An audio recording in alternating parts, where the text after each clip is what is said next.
एक गांव में एक विधवा अंधी औरत रहती थी। उसका एक बेटा था जिसके पालन पोषण की सारी जिम्मेदारी उसके कंधों पर थी। वह अपने बेटे को पढ़ा लिखाकर एक बहुत बड़ा आदमी बनाना चाहती थी। इसलिए उसने उसका दाखिला कस्बे के सबसे अच्छे स्कूल में किया। वह दिन रात मेहनत करती ताकि बेटे की स्कूल की फीस दे सके। लड़के के स्कूल के बच्चे उसकी माँ के बारे में जानते थे। वे सब उसे अंधी का बेटा कहकर चिढ़ाते थे।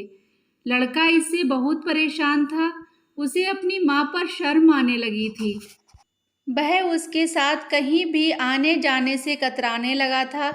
जब लड़का बड़ा हुआ तो उसकी शहर में अच्छी नौकरी लग गई। उसने अपनी माँ से वादा किया कि शहर में मकान लेकर वह उसे लेने आएगा, लेकिन वह शहर गया तो फिर लौटकर वापस नहीं आया। उसकी अंधी माँ उसका इंतजार करती रह गई। कई महीने बीत गए, लड़के की कोई खबर नहीं आई। अंधी माँ से एक दिन रहा नहीं गया और वह बेटे से मिलने शहर पहुंच गई। पूछते पूछते बेटे के ऑफिस पहुंची। वहां सिक्योरिटी गार्ड ने उसे रोक दिया। अंधी औरत ने गार्ड को अपने बेटे का नाम बताया और बोली कि उसे जाकर कह दो कि गांव से कोई मिलने आया है। गार्ड ने जाकर उसके बेटे को बताया। बेटे ने ऑफिस की खिड़की से देखा तो उसे अपनी माँ गेट के बाहर खड़ी नजर आई। वह ऑफिस में सबके सामने अपनी माँ की वजह से शर्मिंदा नहीं होना चाहता था। उसने कहला दिया कि वह ऑफिस में नहीं है। अंधी औरत वहां से चली गई। शाम को वह लड़का ऑफिस से घर जाने के लिए निकला। रास्ते में एक जगह काफी भीड़ जमा थी। वह अपनी गाड़ी रोककर भीड़ के पास पहुंचा तो बीच सड़क में अपनी माँ को मरा पाया। उसके हाथ में एक चिट्ठी थी जिसपे लिखा था, बेटा बड़े दिन हो गए थे, तेरी कोई खबर नहीं मिली, चिंता हो रही थी इसलिए तुझसे मिलने चली आई।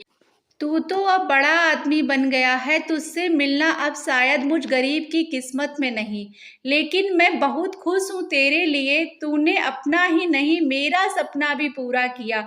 मलाल है कि तेरी तरक्की देख नहीं सकी। काश बचपन में तेरी आंखों में सरिया न घुसा होता और मुझे तुम्हें अपनी आंखें न देनी पड़ी होती तो तेरी तरक्की अपनी आंखों से देखकर सुकून से मरती।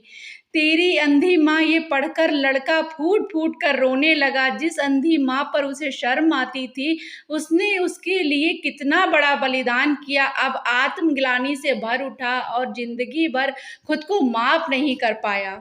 दोस्तों, माता पिता अपने बच्चों के लिए अपना सब कुछ न्यौछावर कर देते हैं, उनका हमेशा सम्मान करना चाहिए। दोस्तों, कहानी अच्छी लगी हो तो चैनल को सब्सक्राइब जरूर करें, वीडियो को लाइक करें, शेयर करें, कमेंट बॉक्स में अपने विचार जरूर लिखा करें। कमेंट बॉक्स आपका है दोस्तों। धन्यवाद।